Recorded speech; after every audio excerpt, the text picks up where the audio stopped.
Welcome back to another FIFA 22 custom tactics video. Today is the 4-4-2 formation. So last video yesterday I made my 4-2-2, 4-2-2, which is my attacking formation I use. Obviously this isn't my main account, this is just my recording account. I get so many comments asking me what my actual team is, and people saying, how are you getting top 200 with this team, your team's shit. And I know it is because it's just my recording account, which is why I've got these terrible players on here. But anyway, yeah, so yesterday I did my attacking formation, which is the 4-2-2. So if you want to see that, go check that out at the end of this. But this is the 4-4-2, which is what I start my game off. And I actually have this normally on my main account in my defensive slot, but I just switched to it at the start of the game. As soon as we get into the game, I switch to this formation. I sort of play with this until I want to switch to another formation and just sort of change up. But 4-4-2 is what I start with because I really like it. Since FIFA, probably 20, I've been in the 4-4-2 just consistently, and it's really good. So let's get into it. Anyway, defensive style, I'm going to be sticking on balanced. I don't particularly like using a press, especially sort of press after possession loss. Well, that is my favourite press to use if I have to use a press. The other two I just don't recommend. So constant pressure and pressure on heavy touch I don't really recommend. If you're going to use a press, use this one, but it just still drains too much energy, pulls your players out of position, especially on a balanced formation, sort of defensive formation. You don't want to be using a press. You maybe a press on very attacking formations. On this formation, especially at the start of the game, we're going to be sticking with balance, saving that energy and keeping the shape right, sort of letting our opponents sort of do the work with the shape of the formation and not messing things up, if that makes sense. But anyway, sticking with balance. For the width on 53, right, so 53 width, sort of in between 50 and 55, seems like the best thing to go with here. So 53 width is pretty much just because, okay, sorry, I completely messed up my words there. Anyway, 53 width is what we're going to use, and I sort of had to pause that and redo it anyway. 53 width on the defensive is sort of just above 50, so 50 is obviously what the default one is, what you'd start with. I think playing a little bit wider is actually quite helpful. I use 53 on all of my formations mostly at the moment. Sometimes I use maybe a bit less, like 40 if I'm playing 40-40 on more defensive formation. But I am using 53 width on pretty much every formation at the moment because it just works really well. Depth on 55, so not much difference. So sort of playing quite an even width and depth, quite similar. I used to play a really high depth, like 70 on FIFA 21. And it was actually really good on FIFA 21 when you got the automatic offside trap. But this FIFA is just not as good. It's actually so much better to play a lower depth and a sort of slightly higher width. I normally play, so obviously last FIFA you play a slightly lower width and a higher depth. This FIFA playing both quite similar has actually worked really well. It's sort of hard to explain why, but you'll sort of see what I mean in the game. You don't want your players too close together when defending, but you don't want them to be sort of too far out of us either. So 53 works well, and also with your attacking width on 55 as well. So that means once we win the ball back, our players aren't suddenly running out wide, trying to change the safety formation, just trying to keep the shape the same and not really making much difference between the defensive shape and the offensive shape. So 53, 55, build up, play, balance. So I'm not explaining things very well. I'm trying to sort of make it as clear as possible, but as long as you copy what I mean and test them out for yourself, you'll probably see what I mean once you get into the game. So build up, play, I recommend it using balance. If you're going to change it, use long ball, but on this formation, just balanced is always the best of 4-4-2. 4-4-2 is the most balanced formation in the game. You can't get more balance than, just look at that shape there. You can't get any more balance than that. So I recommend sticking on balance. And that also gives you more freedom with the chance creation, which you can sort of change that around more. And I recommend direct passing. So direct passing is literally the matiest here. I recommend using it on every single formation. If you're not going to use it, then use forward runs. Because these two new options, which weren't there before, they're new for this FIFA, but they are so good. You have to pretty much just abuse them because they're the best things to use. So also use forward runs and direct passing as much as you can. I recommend never using balance really. Just always use direct passing and forward runs because they just make your life so much easier. Winning the ball so much quicker, sort of getting the ball to your attackers pretty much as simply as possible. This time we're going with direct passing, getting the ball to those attackers. It's quite self-explanatory. I recommend giving it a go if you haven't already. For the width on 55, so once again, just a little bit more than defensive width. Obviously, it's a good option. You can change it this year actually up to 100 rather than just up to 10. But anyway, so 55 on the defensive width, just a bit above default. On this formation, you can see because it's such a balanced shape and there's not really any really wide players. You've got the left mid and the right mid, but they aren't actually as wide as wingers usually are. So there's no need to push them out too wide. Just keep the shape how it is really, just a little bit wider on 55 width. Players in box on 7, I recommend at least 6. Just because you want to push as many players forward into the opposition box as possible. I found that the most sort of important thing this FIFA and the last FIFA, especially this FIFA, the more players you have in your opposition box, pretty much the easier it is to score goals. You get more opportunities, more chances to score, and you're just going to score more. It is that simple. You want more players forward, getting more attacks going. More players you have in your box, you're going to score more. When you get crosses in, more likely to get someone's head on it, more likely to pass it around and sort of get a shot away.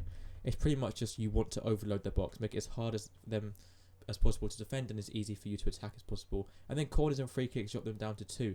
I used to have 3 and 3. It's just so pointless. Just make sure you have 2 and 2. It leaves you open on the counter attack and it's so much better having 2 and 2. That was a lot of waffling there, I know. Hopefully I explained that right, but you'll see what I mean when I go into the game, when you go into the game with this anyway. Right, for the player instructions, both your strikers stay central, stay in the centre areas of the pitch in line with the opposition's goal. You don't want them drifting out wide. You've already got wide players. You want your strikers to stay narrow. Getting behind works well with the forward with direct passing. So getting behind, pretty much the same as direct passing, but you want that on as well. So getting behind, making forward runs behind the opposition defenders, getting the ball to your attackers as quickly as possible, and stay forward.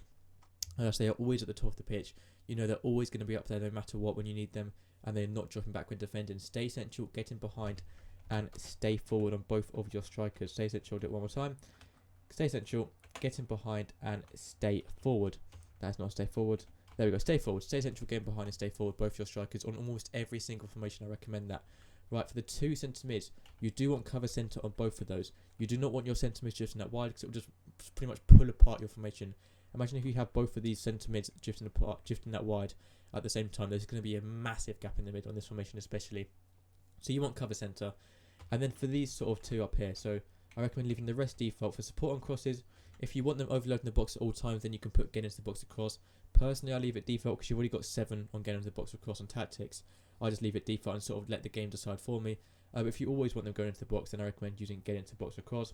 And with the attacking support, it's up to you as well. Personally, on the default 4-4-2, I leave them on balanced attack, but I know some people, and I've tried this before, it can work well, use stay back while attacking on one, so one is more defensive and never pushing forward, and then you have the other on get forwards. They're always going forward, more like a box to box midfielder.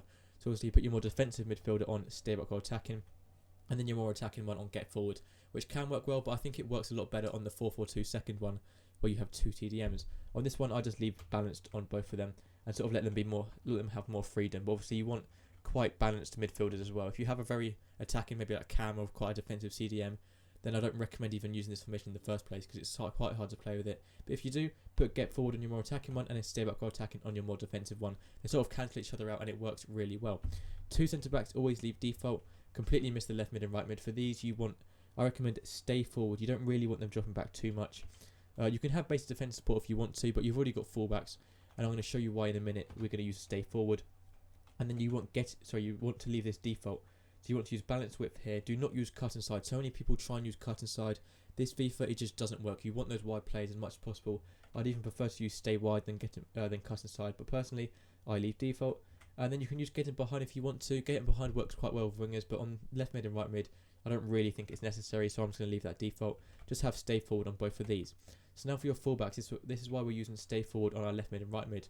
For our fullbacks, we are going to be using balance attack or overlap if you want your fullbacks to be attacking, overlapping your left mid and right mid. So they're going to always be on the outside, so make sure you have overlap on the outside. Also helping out your left mid and right mid when attacking, getting crosses into the box. At the start of the game, I sort of recommend stay back while attacking because your fullbacks aren't going to be very good players and you want the extra defensive help. At this point in the game, you should have very good fullbacks going forward. If your fullbacks are slow or not very good at attacking, then use stay back while attacking, so they're always staying back in the defensive line.